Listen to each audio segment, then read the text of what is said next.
Peggy 16.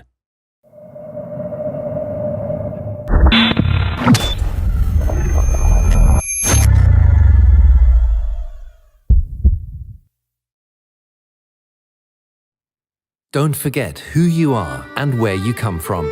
F. Scott Fitzgerald.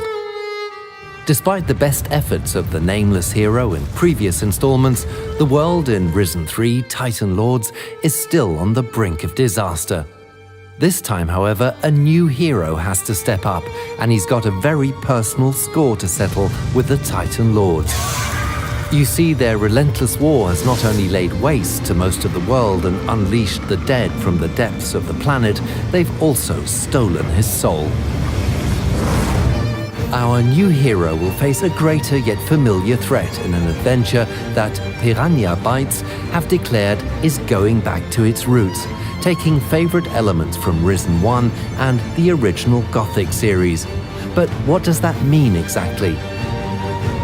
The handcrafted world.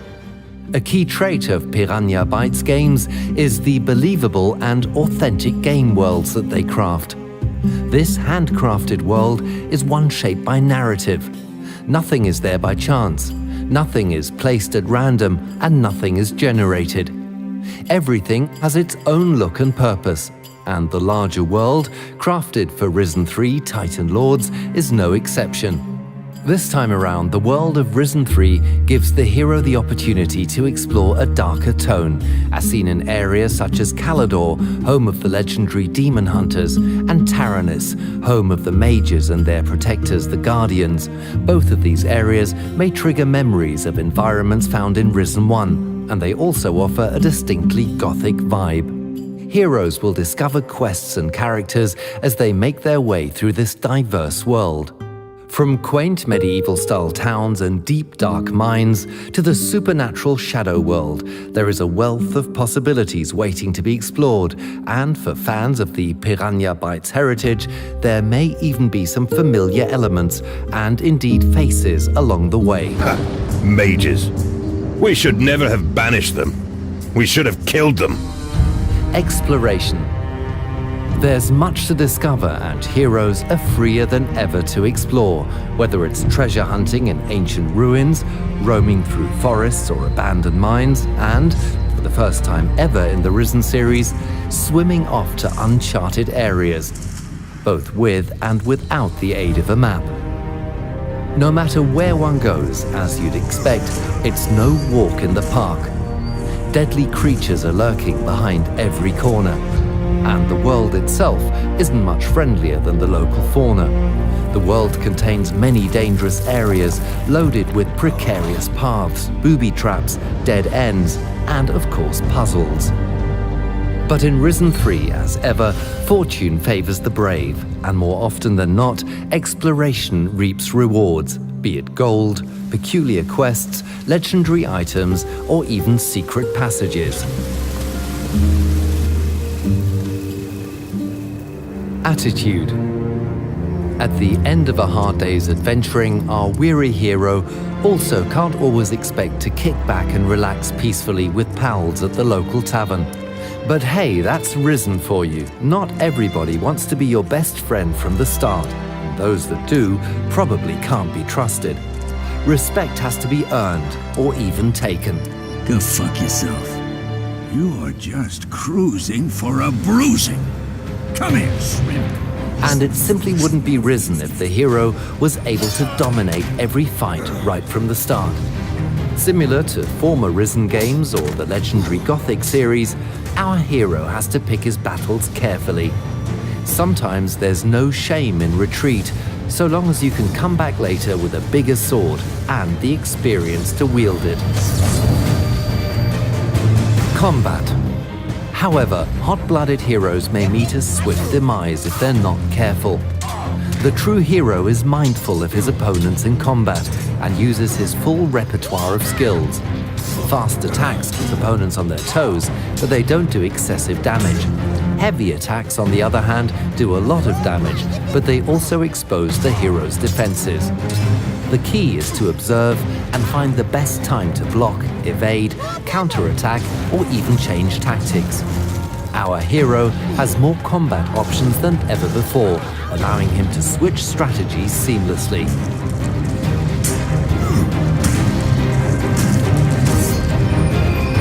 Skills. As the hero defeats enemies and completes quests, glory is earned. This glory can be spent on making the hero better in various ways by improving his attributes in the areas of melee and ranged combat, cunningness, influence, toughness, dexterity, magic and spirit, and by unlocking new skills and abilities. This time around, our hero has more freedom to forge his style by choosing what he wants to focus on upgrading. But how does one acquire such skills? Teach me something. What would you like to know? A staple of Piranha Bytes games are the skill trainers, who will help our hero reach new heights of greatness, and, of course, they're returning in force to Risen 3 Titan Lords. These NPCs will teach our hero perks which can unlock new abilities, if the hero possesses enough gold to make it worth their while, of course, and some will even offer to train unique skills only when the hero is officially part of their faction. So choose wisely, hero. Can I learn something from you? You're not a guardian, therefore I am not permitted to teach you any of our skills. But I think I could teach you a thing or two about fighting. Return of 3 factions.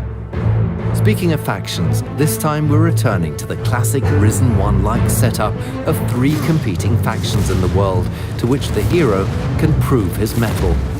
Each offering unique quests, abilities, spells, weapons, items, and tiered armors, depending on his level of worth and dedication to the faction of choice. The hero can choose to dip his toes into the guild, getting only what he needs to progress and no more, or fully immerse himself in their ways, being granted their progressively better equipment as a result. Those who prefer heavier plate armors to cloth and lighter armors will have a lot to look forward to this time. The 3 joinable factions aren't the only players in the world, however, and our hero will have to be mindful of other key players in the world who have their own agendas and allegiances. Return of crystal magic. Followers of the Way of Magic from Risen 1 will also feel right at home. The art of crystal magic has not been lost, it's simply been hiding, and has risen once more in response to the terrible events unfolding. Heroes can open a fight with a lightning spell from distance, throw enemies down in close combat by means of a shockwave, and seamlessly finish them off with a sword. The dynamic interplay between spells and steel adds new depth to combat. Hundreds of quests. Nodo is good GNU, works a lot. Ask him if he need help anyway. Alas, even the best sword just doesn't cut it when one lacks the opportunity to actually use it. Luckily, there are more than enough reasons to draw steel. The world of Risen 3 is populated by many different non-player characters, just dying to send the hero on literally hundreds of quests. These range from rather simple tasks to epic hero work. Clever heroes will often see that there's more than one way to bring a quest to its conclusion. Sometimes they may even be able to accomplish a quest without having been told about it in the first place. But they should be mindful of the consequences. If a few crystals make their way into your pockets from time to time, I'll turn a blind eye. I've been waiting too long for a bag of crystals to be delivered from the camp's mine. I'm not counting on Geralt bringing them anymore. Geralt said I could steal a few crystals in the mine. What? I'll tell Magnus about this, and there will be consequences for Geralt. You squealed on me to Frink. So? So? I'll remember that. You hear? Sure. Crafting. Adventuring is a serious business, and our hero would be foolish to set out with nothing less than the best equipment and items. Crafting returns to allow our hero to take fate into his own hands by letting him brew his own potions, forge his own weapons, craft spells, stat-boosting jewelry, enchantments, and more. Thrifty heroes keen on crafting will know to keep their eyes open for the raw materials in the world, be it from plant life, mining ore, or liberating claws and teeth from hunted creatures. The living world. The brave hero sometimes earns a bit of downtime, and on occasion he can sit back and watch the inhabitants of the world go about their daily business, be it going to work and returning home, training for the troubles ahead, or simply spending their hard-earned cash in the taverns. Ah, customers! The dynamic day and night cycle is also perfect for kleptomaniacs. When everyone's asleep and no one's looking, sticky-fingered heroes can nick anything that isn't nailed down, so long as they aren't spotted. But they needn't worry about overloading their pockets. There's no such thing as over-encumbrance here. Risen 3 is made for players looking for a classic RPG experience, for players that harken back to the days and nights when games refused to hold their hand and left their path and destiny up to them. It's a game driven by these fans and built around their feedback. Thank you for joining us today. We hope this has given you an insight into how the veteran team of Piranha Bytes are drawing on their heritage for Risen 3 and how they continue to fly the banner for classic RPG experiences, bringing their unique style and personality to the role-playing games of today. Risen.